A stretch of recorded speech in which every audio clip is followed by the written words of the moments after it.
Good afternoon, ladies and gentlemen. Welcome, everyone. My name is Veronika Řídelová. I am from Vodafone Foundation, Czech Republic, and I welcome you here to the guest lecture at Charles University, where we will talk about a mobile app helping victims of domestic violence around the world.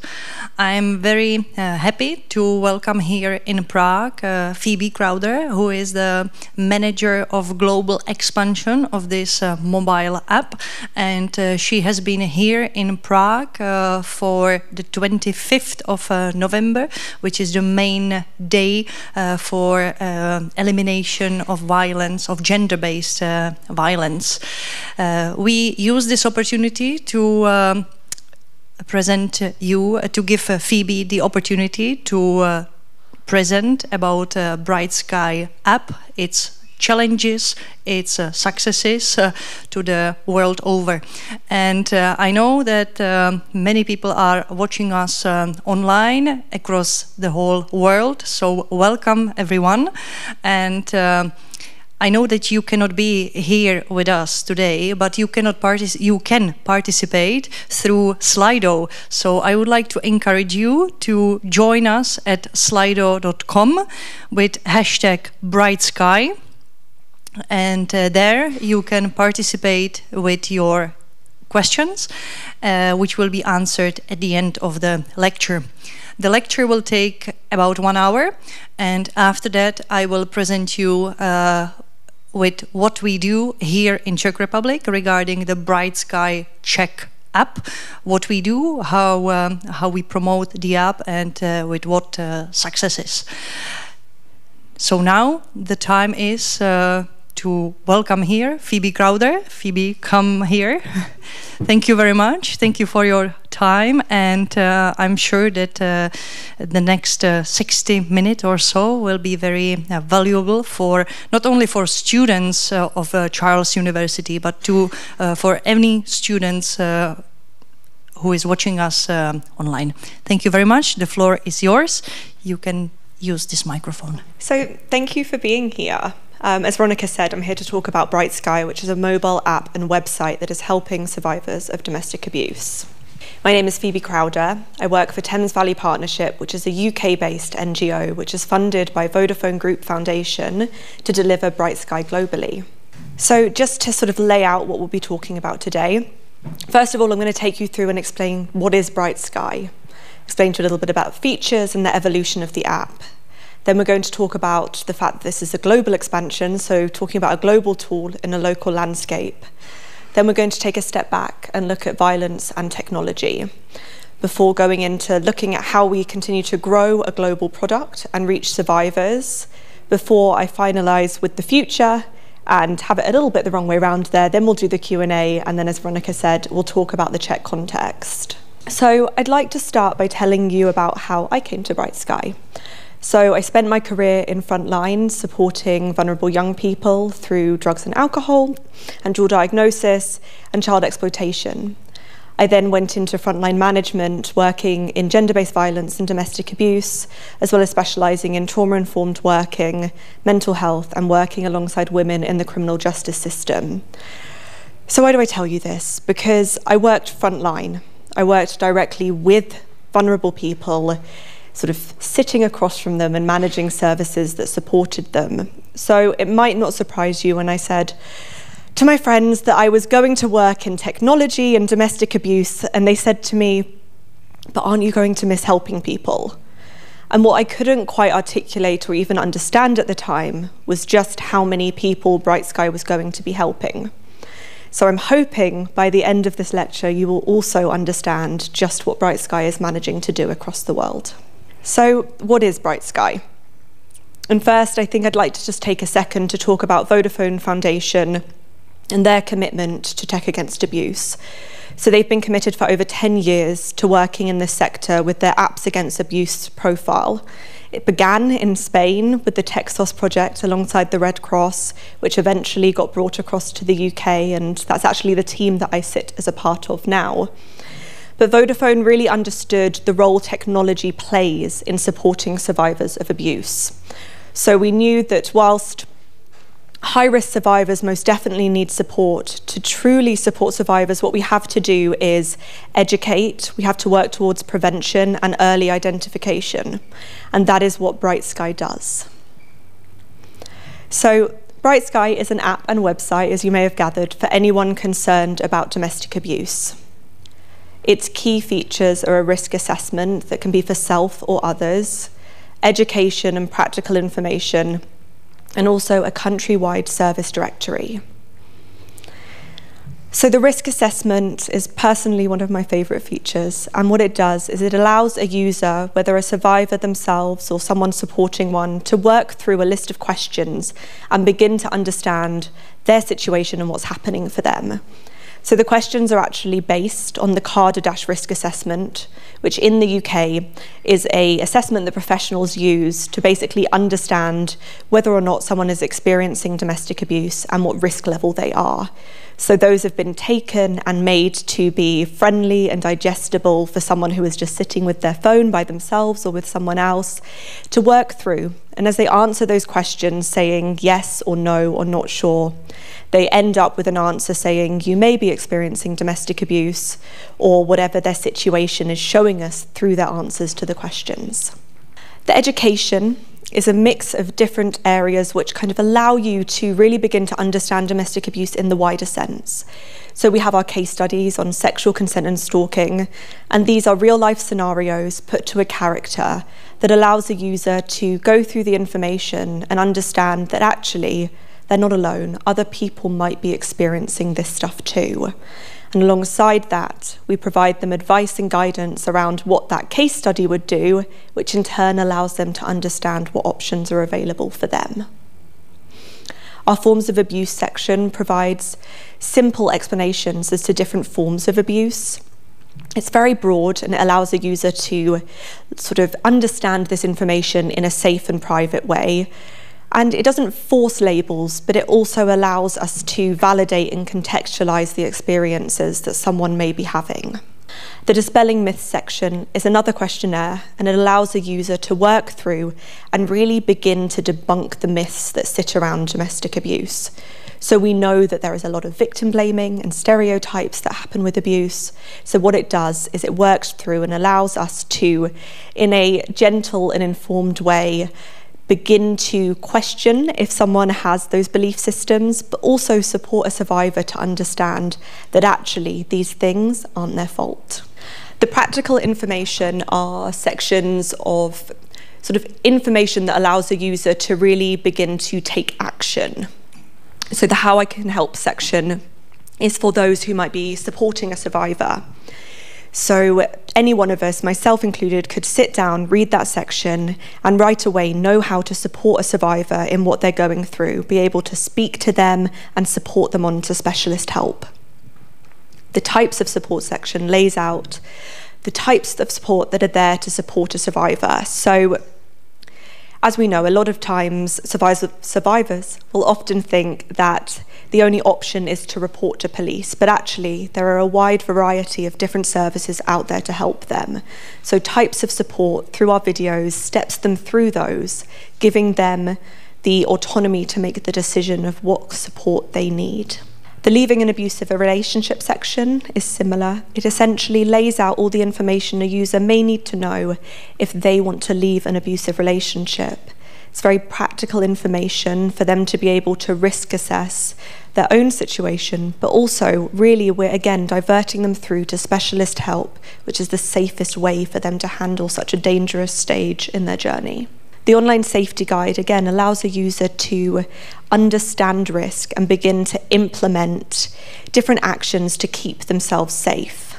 So the nationwide service directory is, in most of the countries we're live in, the only one of its kind. So to find support, often you would have to go to Google, type it in, and chances are you'll get tens of thousands, if not hundreds of thousands of results, which is extremely overwhelming. Where do you start?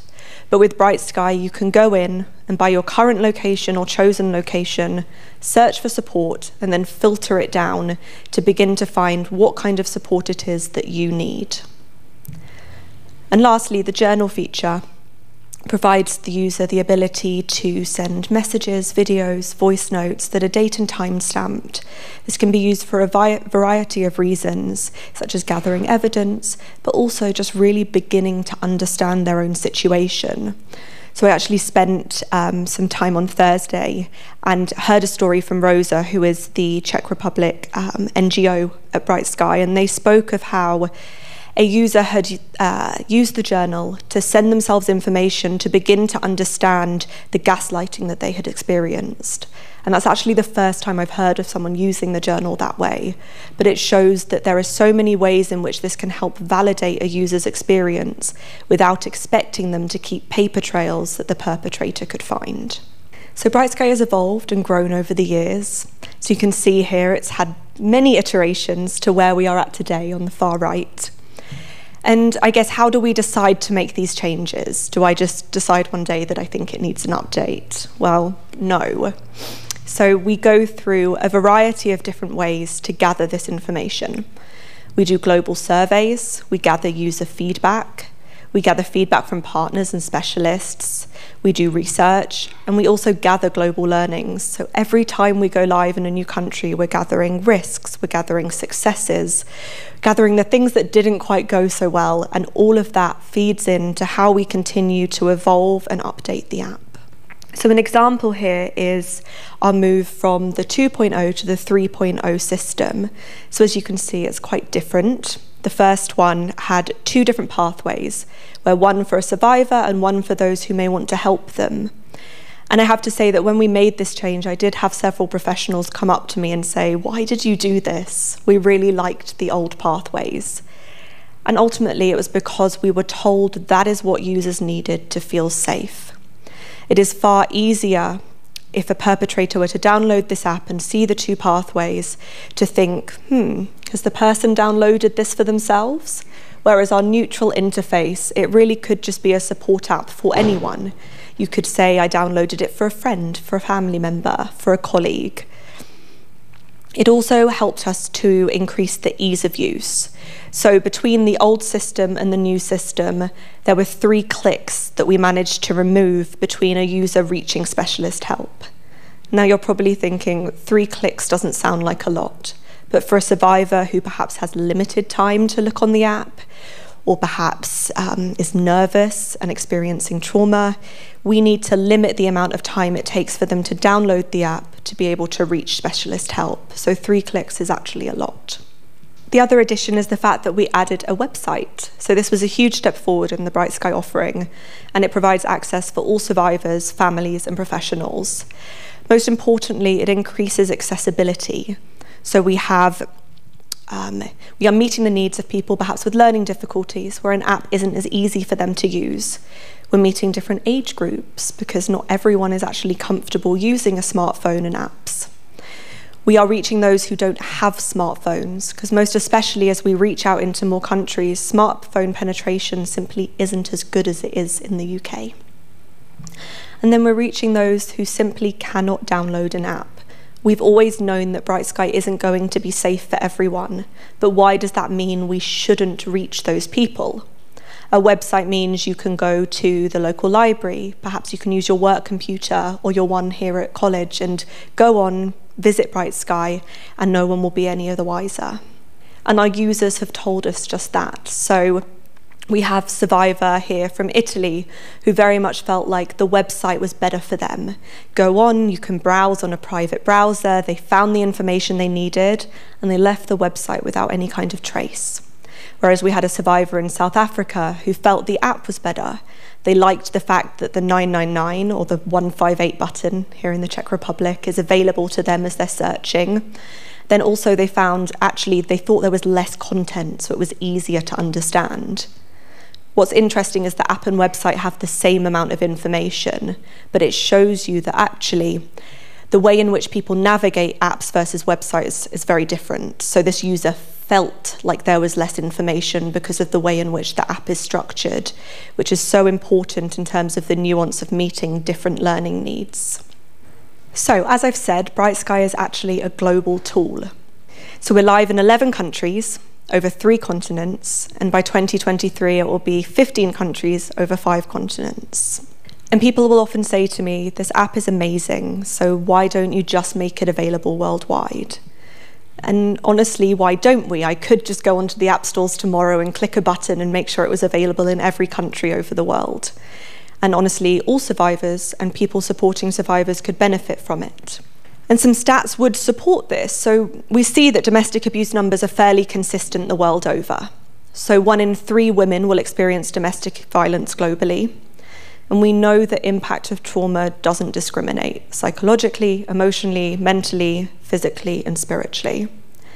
What's more, research tells us that the cost to businesses and economy is actually fairly consistent across different countries.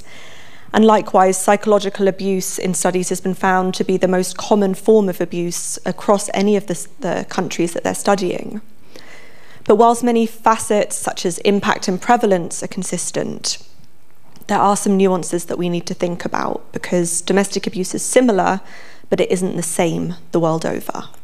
So levels of domestic violence can actually vary despite the sort of consistent stats that I've just stated. So we know in less economically developed countries and those that have a wide gender disparity in terms of health, empowerment, and labour participation have higher rates of DV. And also, in societies that are collectivist and marked by a high power distance, their rates of domestic violence are also higher. We also know that levels of acceptance differ. So what that means, in certain countries, people will accept domestic violence as the norm more easily. So here you can see in South Asia, 47% of people actually justify domestic violence, whereas sub-Saharan Africa, it was 38%. We see that in democratic regimes, men are less likely to accept domestic violence, and places where women have more economic rights, people in general will be less accepting. Interestingly, places with political conflict in the last 5 years will also be far more likely to justify domestic abuse. We also know that understanding is varied. So in research recently done by the Vodafone Foundation, they found that physical and emotional abuse were the most recalled across the UK, Italy, and South Africa, but actually the understanding of different forms of violence was really varied. So what does all of this mean? So if we think about the socio-ecological model, which here illustrates all of those things that I've just spoken about, plus more, we have to understand how all of these elements intersect and feed into the prevalence, existence, and people's experience of abuse, which means we need to work intersectionally with an understanding of how all of these elements play and overlap in any given country. So in simple speak, Bright Sky needs to be localized to be effective. So for us to instigate change, develop societal conversation, and therefore support survivors, we need to meet people and collectives where they're currently at. And ultimately, if we bring it back just to the survivor, so that person sitting at the end of the phone, whether they're met by an individual or they're mobile, they need to feel seen and understood. And we can only do this if the product is localized to their local experience. So how do we do this? Well, we work with the local Vodafone Foundation in each of the countries, and we gather teams of specialist domestic violence organisations, police, government and ministries, and they bring their local knowledge and help us to localise everything that sits within the app, from the content to the videos to the images. So we look at things like the legal system and how that differs, tone of voice and language, because how I speak to you about domestic violence may be different to how you speak about it in your country. We look at cultural context. We look at types of support, because what we have available in the UK very much isn't what is available necessarily country by country.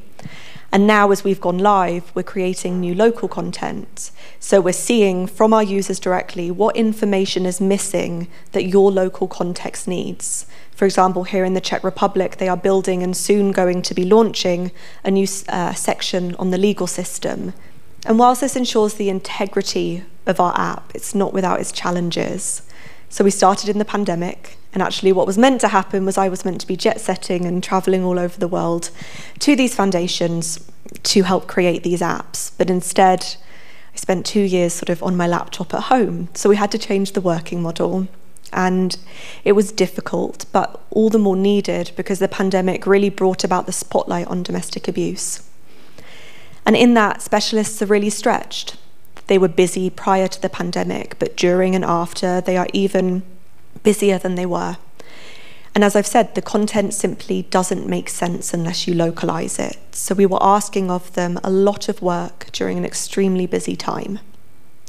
Not only that, but we're working cross-culturally. So the way in which I work and sort of the specialisms that I bring don't necessarily make sense in the other countries. So it's very much about our specialists in that local country leading the way and us supporting them to create this product. What we've also found is there's a lack of resources. So how do we educate survivors? How do we educate people, but then also not provide them the through road through to specialist help?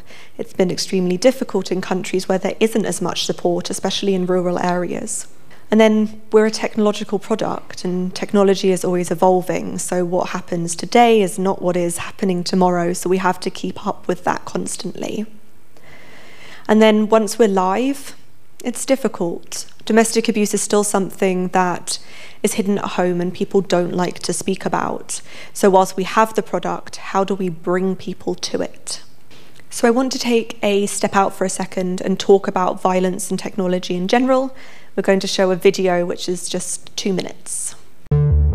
We've already seen drones flying over safe houses. Apps on smartphones that do things like GPS tracking. We've seen people fit kill switches to cars. It could be spy on a phone, it could be a hidden camera in a home.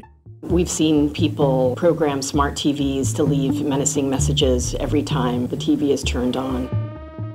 It's insidious, terrifying, and experts say the use of technology to abuse women and children is getting worse. The women may not be carrying visible scars, but it's deeply, deeply distressing for them. It gives them a feeling of suffocation, like they can't escape. Women feel tethered by the technology, so it's very hard to get away from, and it's 24/7. I had an app on my phone so he could follow me everywhere I went. So he knew every movement I did. I wasn't allowed to leave the home until a certain time, and he made sure I had to be back at a certain time. The tech abuse inflicted by Rosa's ex compounded the physical and sexual violence. And after serving jail time, he tracked her down using Instagram. My daughter, who first received the first message, came out of her bed screaming. I live with fight or flight every single day. While tracking and monitoring devices have become smaller and cheaper, most technology abuse is low-tech, like abusive texts or accessing emails and social media accounts. These people know your details, they know your passwords. Often they have gone to police, and police haven't taken that seriously. This, like all family violence, is overwhelmingly gendered. 96% of perpetrators are male, 93% of victim survivors are female. And increasingly, kids are being caught up. More than a quarter of family violence cases were found to involve technology-based abuse of kids, including monitoring and blocking communication, harming their mental health in almost 70% of cases. And of course, these are just the cases that are reported. So, as the video said, perpetrators can use technology to monitor, harass, threaten, even impersonate, intimidate and stalk victims. And the thing is, not all technological abuse is domestic abuse, but most domestic abuse victims do experience some form of technological abuse. So UK charity Refuge reported that 72% of women that they worked with identified being subjected to some form of technological abuse, whereas the Safety Net Project found that number was 97%. The pandemic made this even worse, with reports of almost 800% increase in the detection of monitoring apps and an almost 2,000% increase in the detection of spyware. So why am I sitting here and talking about how much harm technology can cause and how much risk it poses, but then also telling you technology is the answer? Well, firstly, access. We need to meet people where they're at, and ultimately where people are, their mobiles aren't far behind. So statistics show us that actually over 3 billion people own smartphones, and globally, the average person will spend 3 hours and 15 minutes on their phone a day. Whereas US stats show us that 1 in 5 adults only access the internet via their phones. So to better explain why technology is the solution, I want to take a second and just look at some of the key facts on how survivors are being let down before reaching help. So 85% of victims will seek help on average 5 times from professionals in the year before they get effective help. On average, victims will experience 50 incidents of abuse before getting effective help. And on average, high-risk victims will live with DA for 2.3 years and medium-risk victims for 3 years before getting any kind of effective help. And there are so many barriers that stand between a survivor and getting effective help. And I think Veronica's going to put up on the Slido to see whether anyone can name any barriers, and I don't know if anyone here has any of them, but if not, I can just continue on. So I'll keep going and we'll see what people are going to say. So survivors meet so many barriers before being able to access help, so many of them also invisible. We're talking physical, emotional, educational, cultural. As you can see here, there are so many, and these are just a few that we've picked out. I think Rupi Kaur said it right when in the poem she said, "Don't ask me why I didn't leave. He made my world so small I couldn't see the exit."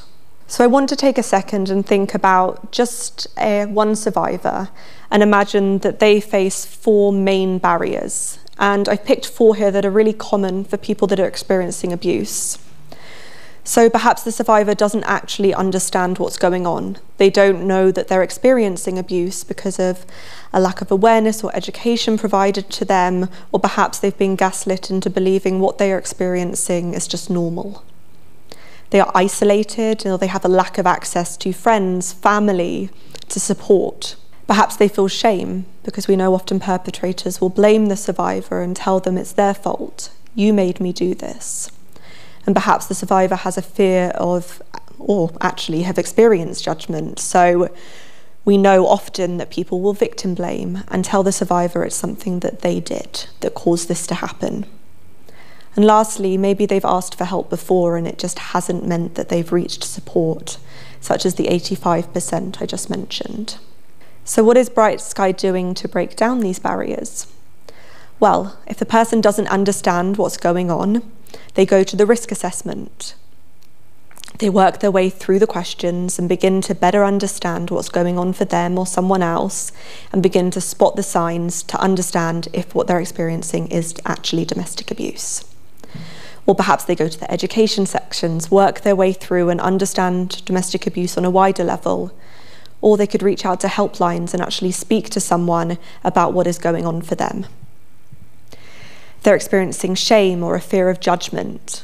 Well, Bright Sky allows you to work on your own time, by yourself, until you are ready to reach out to someone else. Through the education or dispelling myths, that user begins to understand, they begin to understand that actually what is going on for them isn't their fault and has never been their fault, and it provides them a direct route through to specialists. If they are isolated or lack access, well, Bright Sky gives you access from anywhere at the touch of your fingertips. Importantly, it helps that person to understand what help is out there and have the agency and control to pick what it is that they want to do about their situation. We know domestic abuse takes away the power and control from a survivor, so we are handing it back to them through them being able to make decisions. And lastly, perhaps they have asked for help before. So what does Bright Sky do? Well, it gives effective help every single time because it links you through to specialists. Not only that, but it equips others to better understand the situation so they are able to help effectively. And lastly, the practical guidance, again, gives the user the autonomy to understand what kind of steps they might need to take, so they can begin to choose what they want to do and have the information they need without necessarily having to go to someone in their life. They can go direct through to those specialists. So what does breaking down these barriers mean? Essentially, technology provides solutions and it creates positive impact. And it does this by ensuring that the first time asking for help is the only time. Through, as I've said, a direct route to specialists for survivors or helpers, it educates on effective helping, and it drives awareness. So it drives users through to specialist support by raising awareness. And as we go back to that 5 people that person has to go through before getting help, well, instead of that, they either go direct through Bright Sky to specialist help, or someone supports them through Bright Sky. And we're not sitting here asking people to be specialists. We don't expect you to have all of the knowledge if you are supporting someone, but Bright Sky does allow you to sit down and say, I don't necessarily know all the answers, but I have an application here that is going to help us to help you find the support that you need. And what does reducing the time frame to help really mean? Well, it means a reduction in possible escalations to the violence being experienced, therefore the number of abusive incidents, and possible risk to life. In a wider context, that means it's reducing a strain on the economy and businesses and the impact on health services in the short term and in the long term. Bright Sky also increases community education. So in that, we're removing stigma, we're reducing victim blaming, and we're decreasing the acceptance of domestic abuse in society. But what we are doing is increasing people spotting the signs. They are developing confidence in helping, and we are supporting conversations around healthy relationships. So in that, creating community consciousness, which means people will be less tolerant of domestic abuse and more survivors are receiving support. We are also helping people to understand their situation by providing informed choice from step 1. Often help seeking is hindered by the fact that people are fearful of what should I do, or people telling them what they should do, and often that comes along with you must report, which we know is a fantastic option for some, but not for all. So through providing factual information about their situation, about helping them to understand what help is out there, and giving them autonomy, we are helping survivors in a trauma-informed way, which is the cornerstone of domestic violence support. So Bright Sky is transforming how people seek help, but also how people reach help. And that is why there is a role for technology in domestic abuse. So we are reaching survivors who may have never accessed help.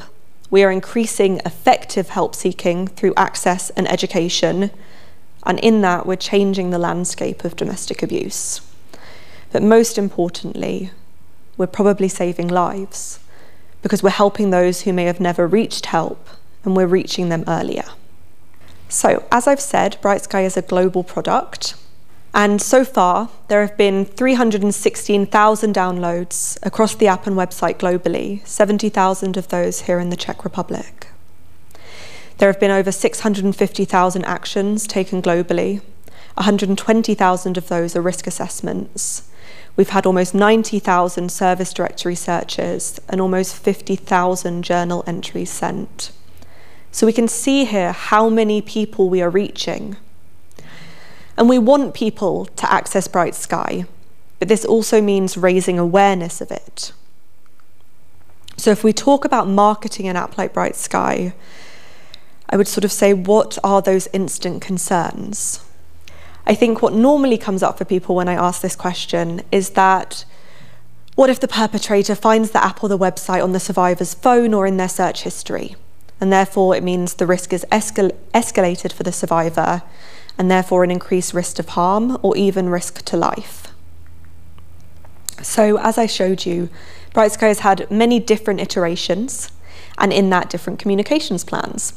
So when we first started, Bright Sky really only was shared with domestic abuse professionals. But as we began to change the app, we opened up communications, first starting with more targeted, and then now in wider risk-assessed communications plans, as well as things like social media. We actually have one right now running across social media for 16 days of action. So how do we communicate this product without exacerbating risk? Well, firstly, messaging. So we used to speak about Bright Sky by saying, if you or someone you know is experiencing domestic abuse.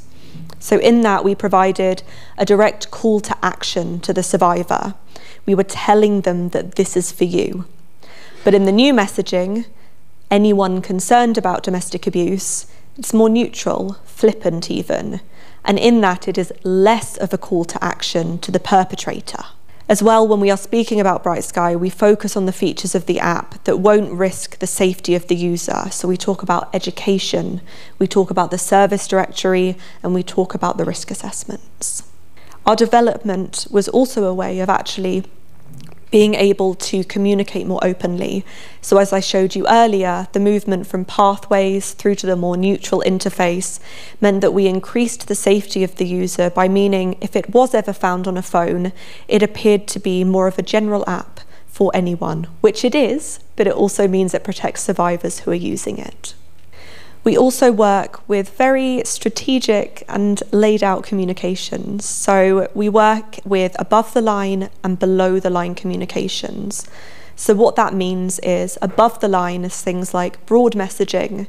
We focus on domestic abuse prevalence and need, and we highlight the responsibility of people like the public, employers, friends and family. It's not directed towards a survivor. And our below the line communication is more targeted directly to a survivor. It talks as Bright Sky as a key safeguarding tool and something that can support them in their journey. So in terms of above the line, that looks at things like magazines, social media, news and podcasts, even policy. But with below the line, it's things like QR codes, posters. We work with people like midwives and nail salons, hairdressers, places where a survivor might be without the perpetrator. And a really amazing sort of best practice here from our colleagues at Bright Sky Hungary is the posters and wall stickers that they put in women's bathrooms. So it allowed the user to read some information, very simple, about domestic abuse, and then led them through to Bright Sky. And the thing is, whilst we know not all survivors are women, the majority of them are. And whilst we know not all perpetrators are men, we also know the majority of them are. So through accessing women in women-only spaces, we are increasing our reach, but reducing the risk. So you might think then, well, in terms of social media, everyone has access to it.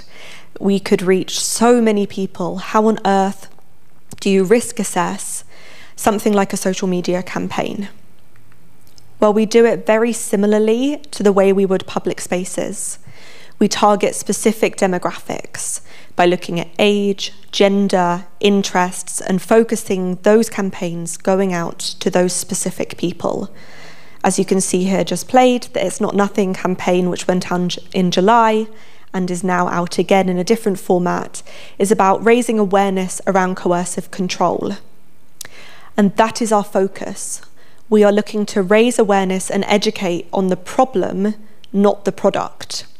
What we then do through our education is provide a call to action to the user to go through and download Bright Sky or visit the website. So we provide them the education and then the solution. And the thing is, we need education to change the domestic abuse landscape and increase Bright Sky's use. But we also need Bright Sky to educate people and spark those conversations. So our campaigns are so important because they help ensure this continued cycle of people reaching Bright Sky and then offering survivors support. So lastly, I want to just speak to you a little bit about the future of Bright Sky. So here at Bright Sky, what we say is we stand up to domestic abuse. What we mean by that is that we work to move a victim survivor through to a thriver, meaning they can live a life free of violence. And we do that through our meaningful partnerships. Our focus is always listening to sectors, partners, and survivors and having them lead the way for us, putting user feedback at the heart of everything we do, our development, our strategy. It is so important that we continue to ensure a stable and consistent product on the back end and the front end, and that we remain agile because, as you all know, the domestic abuse landscape is forever changing. Importantly, we are always listening to survivors to hear what they need to feel safe using technology and making sure that that leads what we are doing and what we are changing. And lastly, we invite in partnerships because we know we are only as strong as the people that we work with, and that we need everyone to stand up to domestic abuse and to support survivors. So recent research by the Vodafone Group Foundation showed us that actually awareness of Bright Sky is pretty good. At least 1 in 10 victims were aware of the app, and that the initial reaction from them is very positive. They felt the app was confidential, safe, and anonymous, which is the cornerstone of what we do. And it's all well and good me telling you that the app and website are fantastic, but what really matters is that survivors say that. And as you can see here, we have those who have fed back and said, well, we've used it to help others. Well, actually, this product helped me move through the trauma and abuse I experienced. And those who perhaps have helped someone before had wished Bright Sky had existed when they were supporting someone who was experiencing abuse. So Bright Sky's future.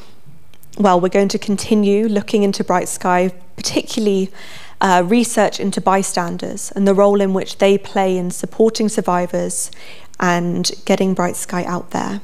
And also app safety, because as I've said, it's so important to us that it continues to meet the needs of survivors by being a safe product to use. We're going to continue to collaborate, building partnerships, especially looking to corporates and the role that they play in supporting employees who might be experiencing abuse. We're looking to increase access by things through perhaps a chat box within the app. Is it something survivors need to download the app to their phone or go to the website and directly be able to message a support service?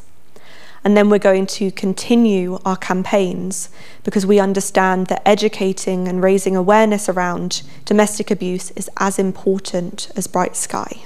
So to finish up, I want to bring you back around to where I started, where people asked me if I'm going to miss helping people by moving to this role at Bright Sky. And when you're not frontline, you don't get to see the progress, you don't get to see the movement and the healing with the survivor.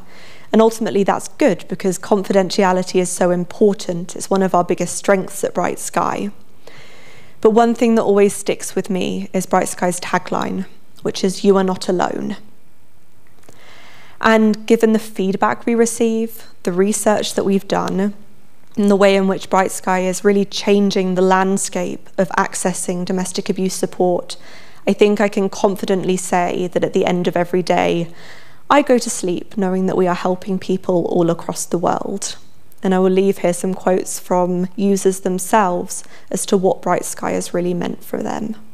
Thank you very much, Phoebe, for your presentation. And if you would like to join us with your questions, please do it now. Do it through slido.com, hashtag Bright Sky. And we have just 2 questions here, so let's have a look at them. What is the most used function of the app? Globally, the service directory is always the most used across every single country. That's consistent. And I think it's because it is one of the most unique features that Bright Sky has. It is, for most countries, the only nationwide service directory that exists. So it allows users to reach specialist help, which ultimately, like I've been telling you for the last 40 minutes, is the main purpose of Bright Sky. Then also the risk assessments are used very often across all countries. But then our number 3 action really begins to change, and that's where you see the nuance country by country. So online safety guide can be very popular, but then also we may see some countries having more information or sort of more users, using things like the how can I help. So we begin to see really interesting patterns in sort of what the users of each individual country are really needing. Thank you. Another question is, survivors often have their phone controlled by the perpetrator. How do you prevent Bright Sky from being found? Isn't it dangerous to have it in the phone?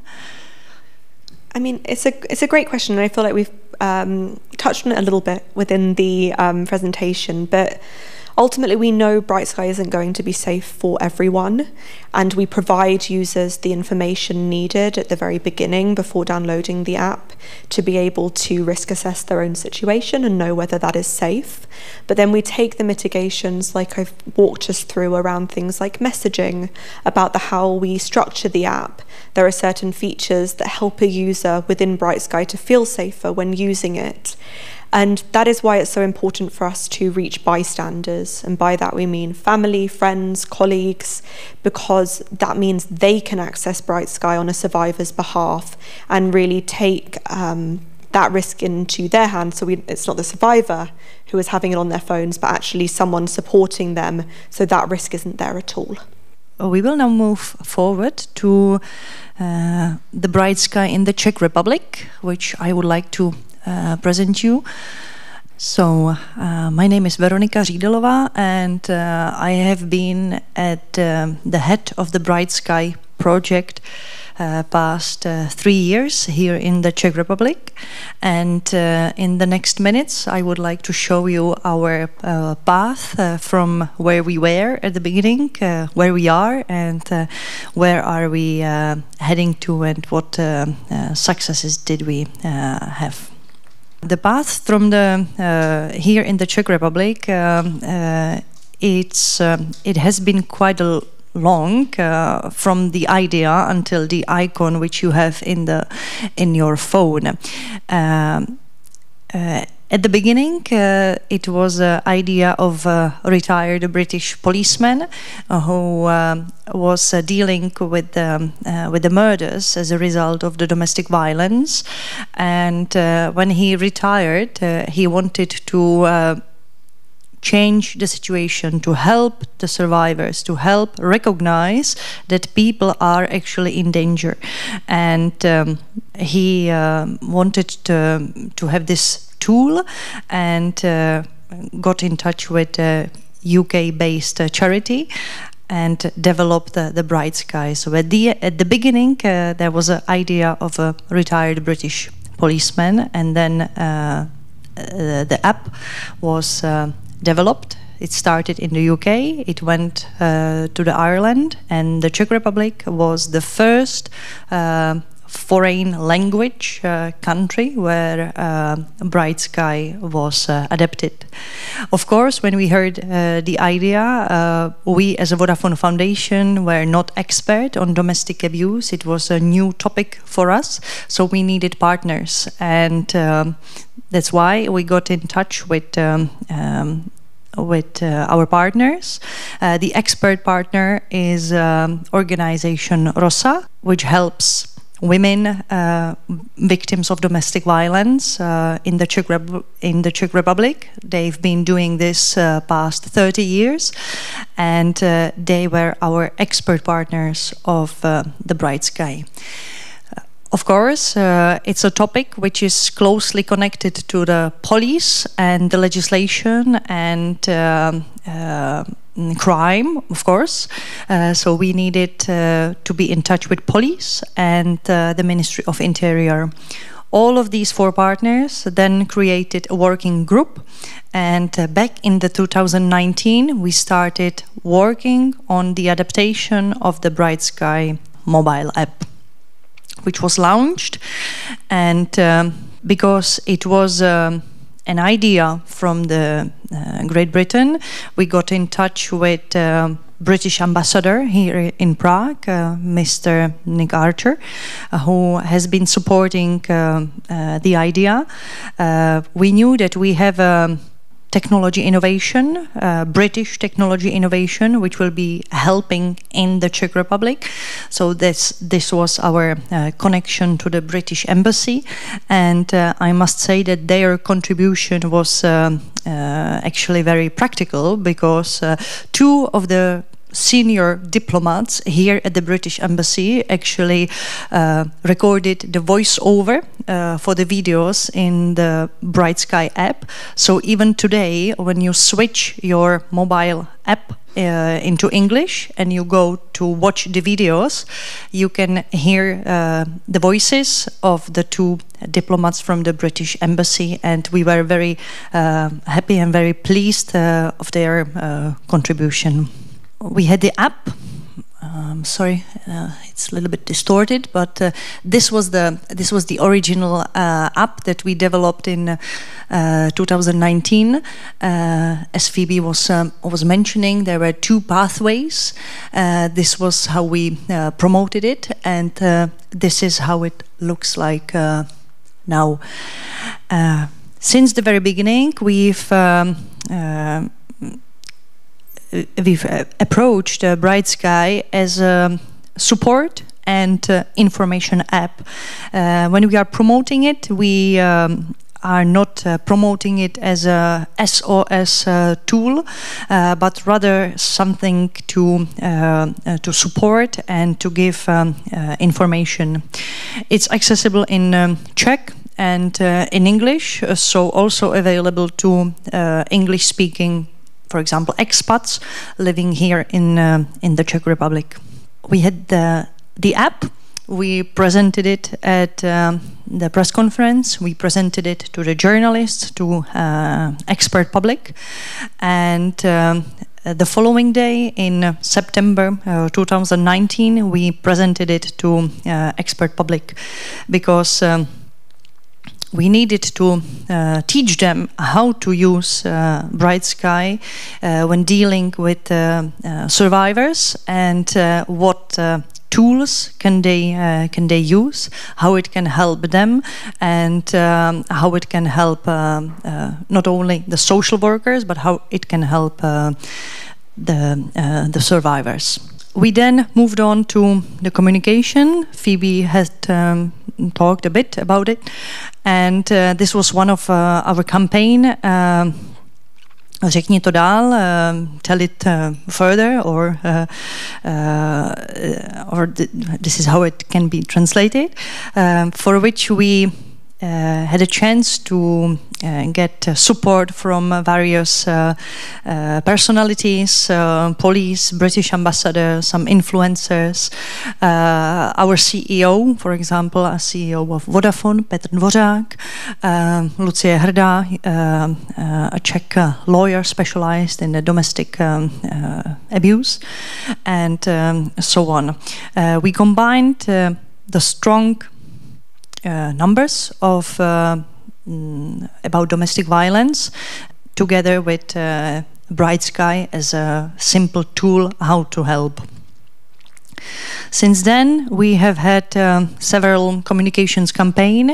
As Phoebe mentioned, we are now focusing on controlling behavior, promoting the information that controlling behavior is also a domestic violence, and it can be the first sign when someone is controlled by a partner. And out of these all campaigns, I would like to mention the one here, which we've done during the COVID. It was at the beginning of lockdowns when we realized that survivors and victims of domestic violence got caught and locked up with the perpetrators at home, and we realized that postmen and delivery services are probably the ones who can access them, and we've partnered with Czech Post and several delivery services here in Czech Republic, and we informed their postmen and postwomen and delivery men and delivery women how to spot the signs of domestic violence and how to offer help. Of course, by offering help, I do not mean offering professional help, but rather directing them to Bright Sky app. And this has been very successful campaign for which we were recognized and awarded a prize for anti-COVID campaign of the year. So we are very pleased for that. Besides, as Phoebe mentioned, we try to promote Bright Sky as a supporter, so you are not alone, as you can see here on one of the t-shirts that we've made for our employees of Vodafone. And this campaign, which is showing a window of a block of flats, which is very typical for the Czech Republic, is again raising awareness about not to close eyes when we see the domestic violence in our neighborhood or next to us. We've been very lucky to have a support of several Czech influencers, and these graphs are more than any words I can comment. Anytime the bright sky is mentioned anywhere by the influencers, we can actually see it in the numbers, and especially on those influencers whose audience is mainly women, we can see the downloads are rising. Where we are now, currently in the Czech Republic, we have around 7,500 downloads. We see that the app has been used 6,000 times for the risk assessment tool, 2,000 times risk assessment tool for the people who were afraid about someone close to them, and then 3,000 times find expert help. Those are the numbers of the Czech app.